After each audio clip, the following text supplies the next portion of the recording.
Halo semuanya, selamat datang kembali di Fakta Film.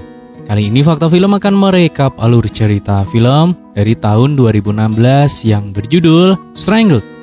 Film yang diangkat dari kisah nyata ini menceritakan tentang kasus pembunuhan terhadap seorang wanita muda untuk memenuhi hasrat seksual pelakunya di kota kecil bernama Marfu, Hongaria. Seorang pria kemudian ditetapkan sebagai tersangka dan dia dijatuhi hukuman seumur hidup. Namun 7 tahun kemudian sebuah kasus pembunuhan kembali terjadi dengan pola yang sama. Bahkan terjadi pembunuhan berkali-kali atau yang biasa kita sebut sebagai pembunuhan berantai. Memiliki sebuah plot twist yang cukup keren, film ini akan membuat kalian betah dalam memecahkan misteri yang tersaji sepanjang film ini berlangsung. Jadi apakah yang sebenarnya telah terjadi mengingat tersangka utamanya sudah di dalam penjara? Mari kita ulas alur cerita dari film ini. Kami akan kembali kepada kalian semua. Apa yang akan kami sampaikan ini adalah sebuah spoiler film. Buat kalian yang tidak masalah dengan spoiler, seperti biasa pakai handsetnya, cari tempat sepi dan mari kita mulai ceritanya.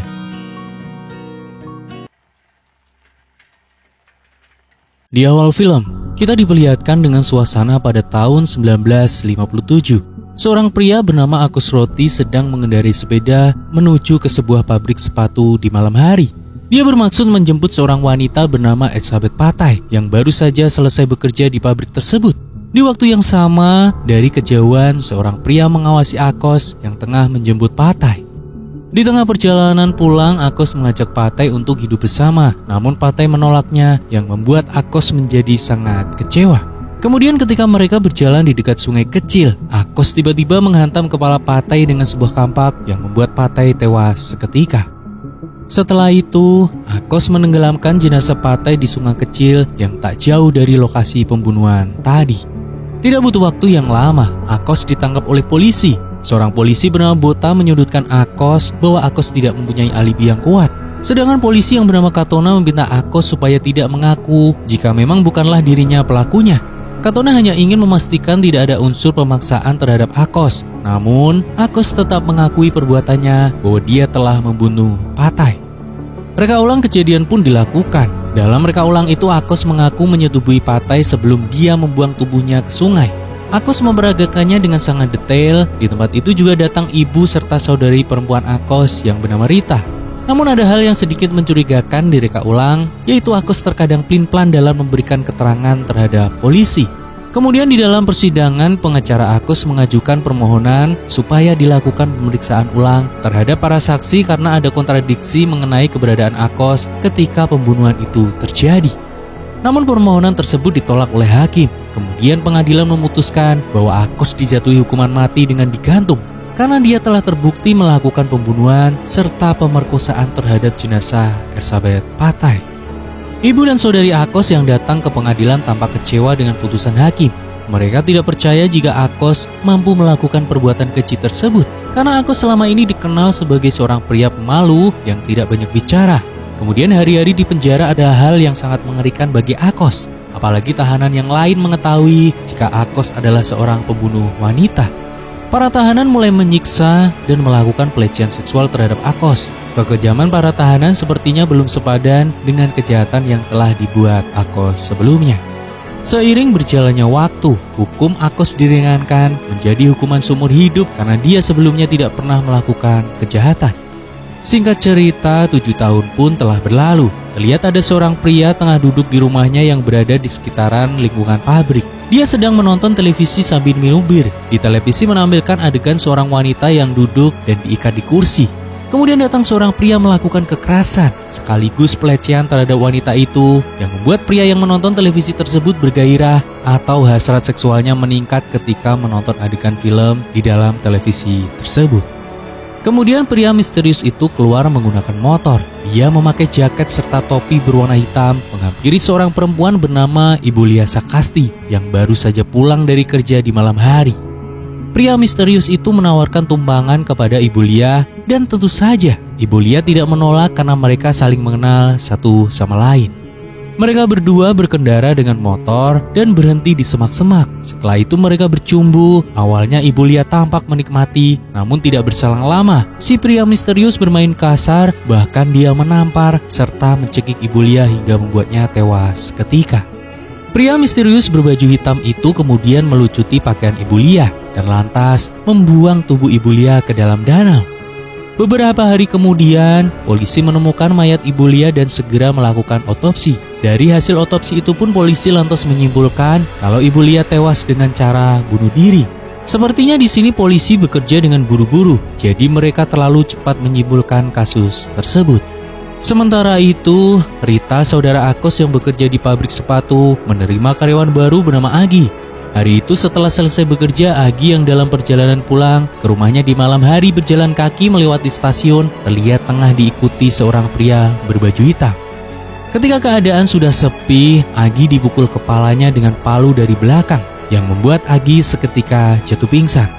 Bajunya kemudian dilucuti oleh pria misterius tersebut yang hendak ingin menyetubuhinya. Namun di sini dia tidak mampu ereksi. Kemudian tubuh Agi pun diletakkan dan ditinggalkan di atas rel kereta api.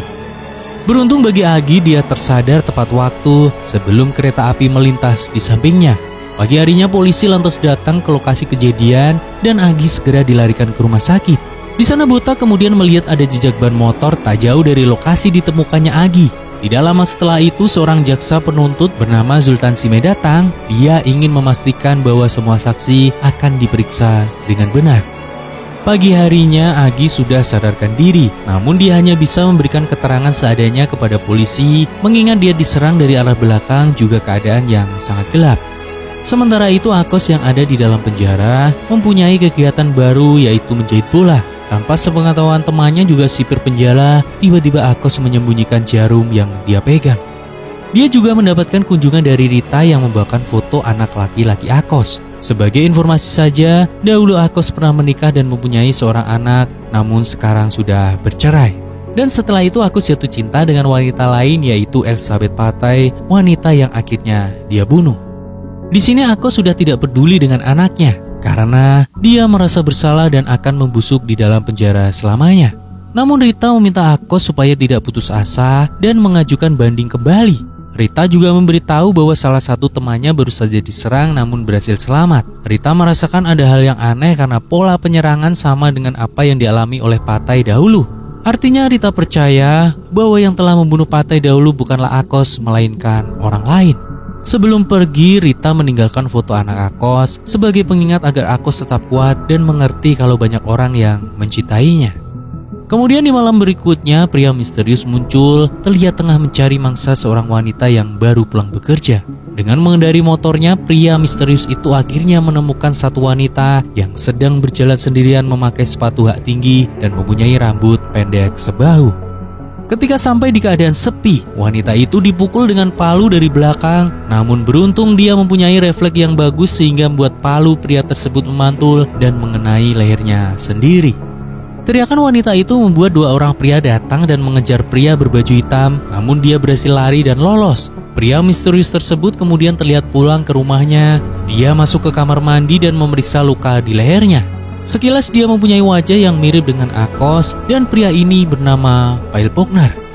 Beberapa saat kemudian, polisi datang ke rumah Boknar. Polisi memberitahu bahwa istrinya baru saja diserang oleh orang yang tidak dikenal. Di sini Boknar merasa terkejut, ternyata tadi dia baru saja menyerang istrinya sendiri yang bernama Nora. Boknar menyerang istrinya sendiri karena dia tidak mengenali, sebab waktu itu Nora memakai wig di kepalanya dan wig itulah yang telah menahan pukulan palu Boknar sehingga dia bisa selamat. Ketika diinterogasi oleh polisi, Nora mengaku jika dia seperti mengenal orang yang sudah menyerangnya tadi. Setelah menjenguk istrinya di rumah sakit, Boknar membuang palu miliknya ke dalam danau. Sementara itu, Bota dan Sirme diminta supaya segera menemukan penjahatnya karena keselamatan publik ada hal yang utama. Namun antara Bota dan Sirme punya pemikiran yang berseberangan sehingga penyelidikan ini berjalan menjadi kurang mulus. Kemudian terlihat siang itu Boknar mengunjungi Akos di penjara. Di sana dia hanya ingin mengintimidasi dan mengejek Akos agar dirinya semakin depresi. Suatu ketika Sirme mengatakan kepada Bota bahwa ada kesalahan investigasi dalam kasus Akos Roti karena dahulu pengacara Akos tidak bisa memeriksa semua saksi. Seperti yang sudah dijelaskan pengacara Akos dahulu bahwa ada kontradiksi mengenai keberadaan Akos ketika pembunuhan itu terjadi. Bota menjawab jika dia memang tidak memeriksa dengan detail kasus itu. karena dia dalam tekanan dan diharuskan menyelesaikan kasus tersebut dengan cepat, apalagi waktu itu Akos mengakui perbuatannya. Singkat cerita, Sirmai ingin kasus Akos kembali dibuka karena dia percaya bahwa kasus pembunuhan terhadap Elizabeth Patai 7 tahun yang silam ada hubungannya dengan kasus pembunuhan yang terjadi baru-baru ini. Tentu saja permintaan Sirmai ini ditolak oleh Katona karena hal itu dianggap hanya buang-buang waktu saja. Akos Roti sedikit demi sedikit mulai menemukan gairah di hidupnya. Dia berjanji kepada Rita akan mengajukan banding atas kasus yang menimpanya. Singkat cerita 2 tahun pun berlalu, tepatnya di tahun 1966. Di malam hari Boknar terlihat sedang berduaan dengan istrinya. Boknar tidak bergairah, dia justru pergi keluar dengan menggunakan truk menuju pabrik sepatu. Sebagai informasi bahwa Boknar bekerja sebagai sopir truk di pabrik sepatu. Di sana Boknar tidak perlu repot-repot memilih maksanya dan kebetulan malam itu ada seorang wanita muda bernama Evi ingin menumpang pulang karena rantai sepedanya rusak. Bukannya mengantar Evi ke rumahnya. Di sana, Boknar justru menuju ke tempat sepi di bawah jembatan. Boknar kemudian menyerang Evi dan mencekiknya hingga tewas. Setelah itu Boknar memegang tangan Evi dan menamparkannya ke wajahnya sendiri dengan tujuan adalah supaya gairah Boknar meningkat. Namun cara itu ternyata tidak berhasil karena Boknar tetap tidak mampu ereksi dan dia lantas segera membuang mayat Evi ke dalam sungai dekat situ. Sementara itu Akos mengalami mimpi buruk. Di dalam mimpinya itu dia mencium Patai, namun Patai menolak dan malah mendorongnya. Kemudian dia juga bermimpi tengah disiksa oleh polisi setelah peristiwa tewasnya Patai. Akos kemudian terbangun dari tidurnya. Dia melihat foto anaknya yang ditempel di dinding. Kemudian Akos memotong pergelangan tangannya dengan jarum yang kemarin dia sembunyikan. Beruntung teman satu kamar Akos mengetahui perbuatannya. Dia berteriak meminta tolong karena Akos berusaha untuk bunuh diri. Hal nekat itu dilakukan Akos sebab dia mengalami depresi karena banding yang diajukan ditolak oleh pengadilan. Kemudian di pagi harinya Sirmai mengerahkan semua polisi untuk mencari Evi yang dilaporkan menghilang. Tidak butuh waktu yang lama, sepeda dan jenazah Evi pun kemudian ditemukan. Katona yang sedang sarapan dengan istrinya mulai resah. Dia khawatir jika sudah melakukan kesalahan ketika menangani kasus Akos Roti dahulu. Karena walaupun Akos Roti sudah dipenjara, pembunuhan demi pembunuhan tetap terus terjadi dengan pola yang sama. Suatu hari Katona dan Bota berdebat di ruang kerjanya. Mereka berdebat mengenai kasus Akos Roti yang dahulu Bota mengetahui jika Akos disiksa oleh polisi tanpa sepengetahuan Katona. Investigasi atas terbunyinya Elizabeth Patai memang berantakan. Mereka berdua harus menyelesaikan kasus itu dengan cepat karena perintah atasan. Kampak yang diduga digunakan untuk membunuh juga tidak pernah diteliti dengan serius. Antara Katona dan Bota kemudian saling menyalahkan satu sama lain dan tanpa mereka sadari percakapan mereka berdua telah disadap oleh Sirmai. Singkat cerita, Katona menemui Akos Roti. Dia ingin bertanya tentang kejadian yang sebenarnya dan kenapa Akos justru mengakui telah membunuh Patai pada waktu itu. Kemudian Akos menceritakan kisahnya bahwa dia mencintai Elizabeth Patai, namun Akos juga cemburu karena ada seorang sopir yang juga naksir kepada Patai. Karena rasa cemburu itu dia ingin meracuni Patai, namun Akos membatalkannya. Kemudian di hari berikutnya dia mendengar kalau Patai telah meninggal dunia yang membuat hatinya hancur dan Akos merasa bersalah atas tewasnya wanita yang dia cintai tersebut. Akibat kejadian itu membuat Akos menjadi stres sehingga dia tidak banyak bicara sejak kejadian tersebut. Di sini Katona menyalahkan Akos karena tidak bicara dengan jujur waktu itu. Namun Akos membela diri dan mengatakan bahwa dia disiksa oleh polisi untuk mengakui perbuatan itu. Kemudian Katona lantas pergi meninggalkan Akos. Dia juga berbohong kepada Akos untuk membantunya mengajukan banding jika Akos berkata dengan jujur. Singkat cerita, kuburan Ibu Lyasa Kasti dibongkar lagi untuk dilakukan otopsi ulang dan hasil otopsi menunjukkan bahwa Ibu Lyasa meninggal bukan karena bunuh diri, tetapi karena telah dibunuh oleh seseorang. Sirmai kemudian menjelaskan hasil otopsi kepada pihak kepolisian. Di sini bisa disimpulkan bahwa bobroknya polisi dalam bekerja. Sirmai juga menemukan titik terang bahwa pelaku pembunuhan berantai diduga kuat mempunyai koneksi dengan pabrik sepatu di kota Marfu.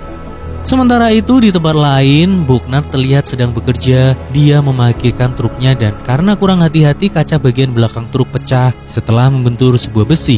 Malam harinya Boknar melakukan aksinya kembali. Dia sudah siap-siap di depan pabrik dengan mengendarai truk dan pada akhirnya dia memilih wanita bernama Magna sebagai korbannya. Seperti biasa, modusnya adalah memberi tumpangan dan Tentu saja saat itu Magda tidak menolak tawaran Bognar dan mereka kemudian mengendari truk lantas berhenti di tempat yang sepi. Di situ Bognar mencoba merayu lalu mencekik Magna hingga tewas. Setelah itu dia memotong buah dada milik Magna kemudian melemparkan mayat Magna ke dalam sungai di atas jembatan.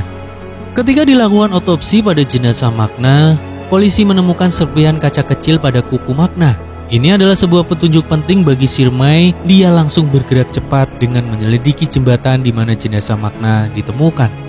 Hasilnya, di jembatan itu dia menemukan serpihan kaca kecil yang identik dengan yang ada di kuku Magna. Sementara itu Bognar yang bermaksud menuju ke truknya untuk bekerja, namun tanpa diduga polisi sudah memeriksa truk milik Bognar.